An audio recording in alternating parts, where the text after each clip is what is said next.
When the humans first greeted us, we were beyond cautious.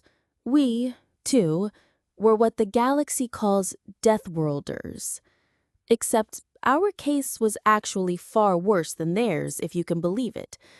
We did not have the luxury of living in a world tolerant enough of us to advance our technologies nearly as fast as the humans did. I believe the farthest we got on our own was what they called steam power, and even then, only in very few of the larger settlements. To grow up on the surface of our homeworld was to know dread at every waking moment. For what few of us were able to survive long enough that we were able to form memories, our elders taught us how to fight, how to kill, how to best make use of the spike-tipped horns evolution had granted us to fend off the beasts of the night, how to use our claws and fangs to rend the flesh of what few creatures we could consider prey instead of deadly predators.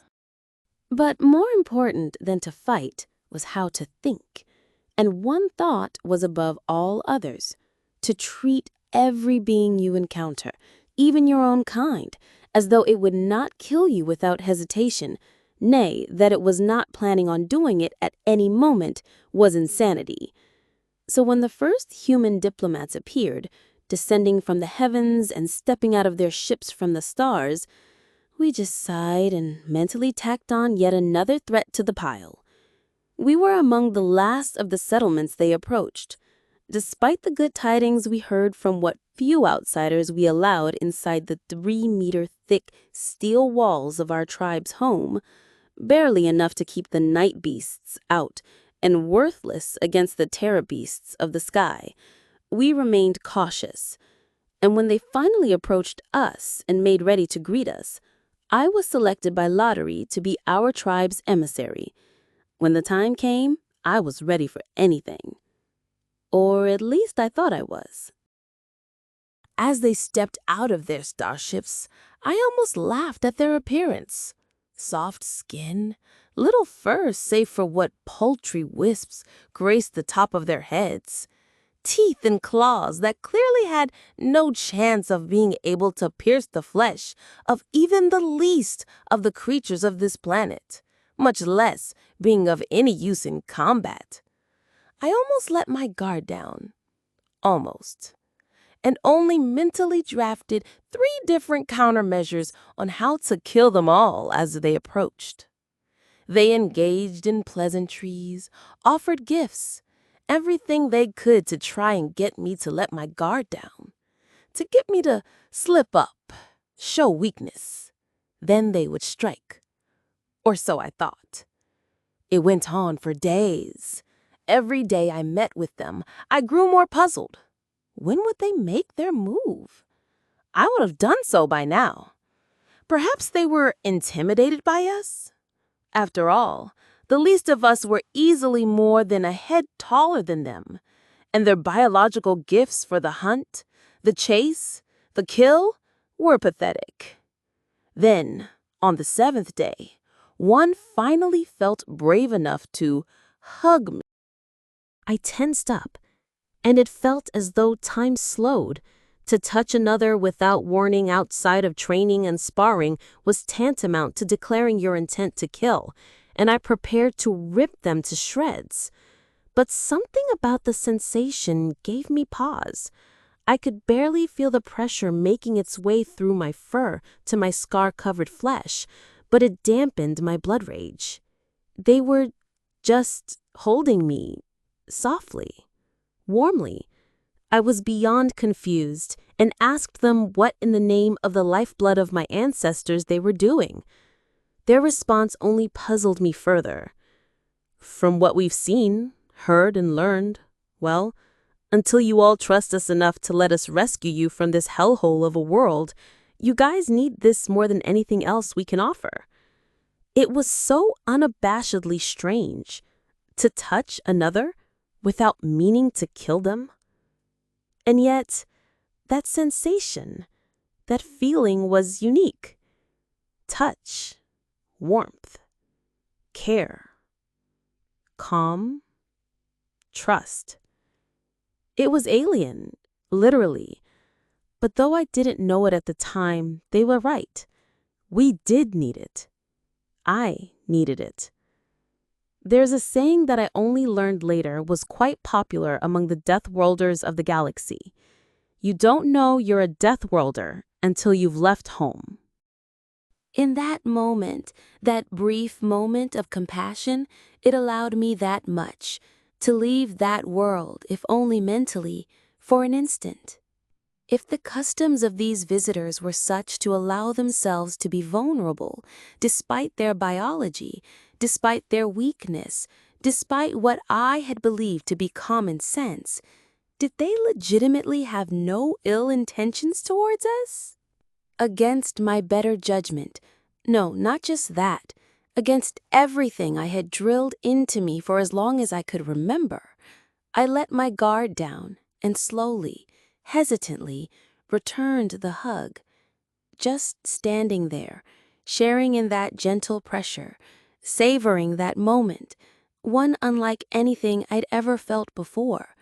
It felt good. Yes, good. Interacting like that with another, with no intent for violence, bloodshed, ending the lives of others, it was nice. It allowed my mind to relax for just a moment and let go of the death, the stress, the blood, the violence, the pain, the loss, the grief, the pressure, the paranoia, the anger, the bitterness, the hatred, the spite, the sadness, the fear, all my constant companions, kept bottled up and tucked away deep inside me. All the things that I believed had protected me all those years. And then the bottle cracked. It didn't register when I started shaking, and I don't remember how I ended up on my knees, unable to stop myself violently sobbing, but the human just hugged me tighter, gently brushed their hands through my fur, and softly repeated 4 words over and over. The same 4 words I would hear to reassure me that I was making the right choice when I signed up for the initial galactic integration programs they offered. The same 4 words I finally realized for myself as I looked out at the worlds I very gladly left behind for the last time. The same 4 words I knew the truth of when I visited some of the other homeworlds of the galaxy and realized just how bad we had it. The same 4 words I would hear as I first met with what they called therapists to treat my severe PTSD, an apparently nigh universal condition for those of us who originated from the homeworld. The same 4 words I had to remind myself of every day afterwards when old patterns of behavior and thought popped up. The 4 words I marveled at every once in a while in endless gratitude for what I later learned was the only species willing to so much as consider landing on our living nightmare of a world in the first place, despite the risks, despite what I later learned was a tragically high body count, with the sole intent of lifting us up. It's okay. You're safe. Who are you running from? The question was simple, but one asked of every interplanetary species upon first contact. Every species had its shadow, after all. A monster in the dark from days long gone. Evolution required it. Intelligence was a tool developed to deal with dark forests. Intelligence emerged in symbiosis with violence, necessary for survival. It was iron logic that civilization emerged from the bloody annals of a prey-predator relationship. As a peaceful species learnt to use the world around them, their hunters would forever chase their tails. Technological progression was the only way to escape the horror. Every interstellar species was running from something. The Lagaites had the Jari. The former is a race of small, skittish things. They learned to climb and crawl, escaping the sharp claws of the Jari, who had developed long snouts with minor appendages, enabling them to manipulate the world around them. The Lajit had stumbled across the galactic community when terraforming a world, one without their hunters. The mannequin had the fairy, a race of large grazers hunted by smaller packs of rabid four-legged sniffers.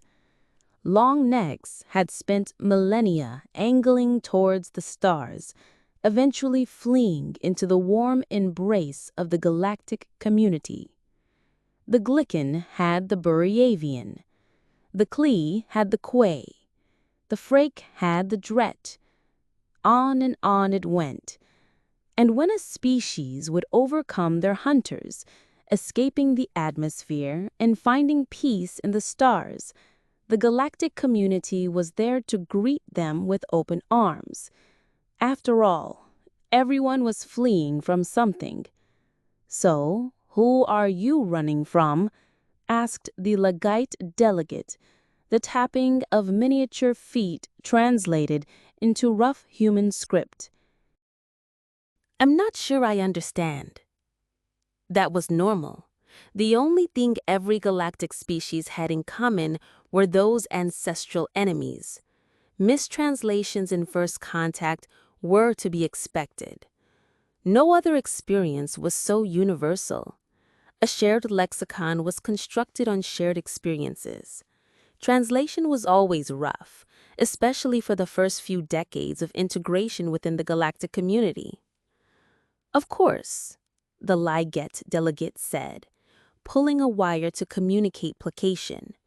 Their species used strings to send vibrations as a common form of communication.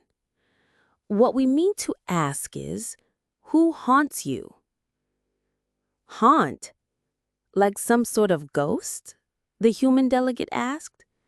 The Liget felt the hesitation through the taut wire of the translator. The human wasn't understanding the question. Clarification was required. "Every species develops to escape. This has been observed. Home worlds are filled with predators. Technologies need to be developed in order to counter the threat. In evolutionary terms, intelligent life can only emerge as a consequence of violence. Every species that has made contact with the galactic community has been running from something. So, who is your monster in the dark? Who haunts your species?" The human delegate said, though the translator failed to pick up on any semantic meaning. A long moment passed. The delegate put down the translator for a moment before tapping an appendage on their frame. Eventually, the human delegate's voice picked up, sending wires flying in an explanation. "We don't really have one." The Lajit paused. That had not been the expected answer. Maybe the human had failed to understand the question. "Explain." "Well, its top feature, the one resembling a sort of oval resting on a pillar flanked by two sides, how odd, moved in a way not yet observed." The Lajit delegate reflected on this. Maybe vocal noise was not their preferred method of communication. "We've been at the top of our food chain for quite a while now. We didn't really need to push ourselves into inventing guns, you know? We mostly fought between ourselves." "Impossible," the Lajit replied, tuning in skepticism to the translator. "Species at the top of their respective food chains stop development. Technological innovation stalls. This has been observed. Intelligence becomes innovation through the process of violence from a larger threat. This has been observed. Internal species conflict is only driven by individual mating behavior, so internal conflict cannot drive technology, as divergent groups are too small to contribute intellectually. Every intelligent species has its monsters." "Ah, well, I suppose I can see that logic," the delegate said. "But it wasn't like that for us. Dunno how else to put it. Explain. Right. Yeah, of course. Just one moment. Gotta get permission to know what I can share. You know how it is? The human delegate moved away from the translator, the screen going dark for a few seconds. The Elget pondered the strange words. Permission to share information? What evolutionary purpose was there for withholding information? It seemed most illogical. Maybe the translator was not working properly. The screen flickered back on. Okay, channels of communication with hitherto unknown entities, Form 117B, Clause V of the Interplanetary Nations Committee, legalese, blah, blah, blah. Just gotta sign here. Right. Yeah, okay. So the human delegate leaned forward. Use of the body was clearly a tool of communication, the Elget concluded.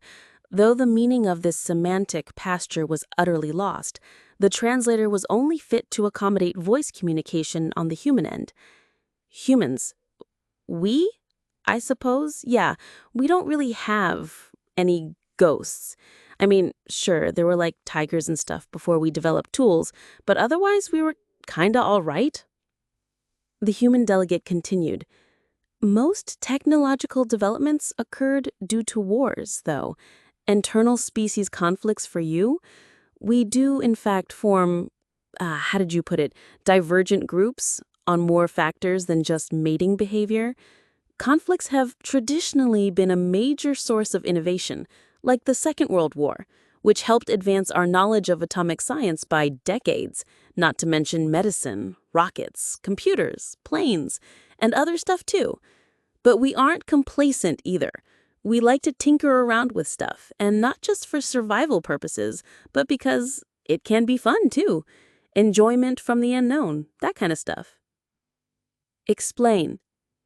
What do you need clarification on? Why innovate if not for survival? Effort is wasted. Survival is the only good a species can do for itself. I don't know. I think people like doing more than just surviving. The delegate moved its sides up, then down. Maybe it's a human thing. Maybe. The Eljet delegate pondered. You really have no predator your species is running from? Nah. The Eljet delegate pondered further. Yet, you develop because you fight with yourselves? Well, that's one way it happens, sure. So, the alien delegate pondered further. You mean to say that you are your own monster? Yeah, the delegate said. That's one way of putting it. The only monster humanity knows is itself. So, you are running from yourselves. The human's oval moved again. This time, a feature clearly set out for digestion barred shining white teeth, the universal sign of poor predators. Yeah, you can say that.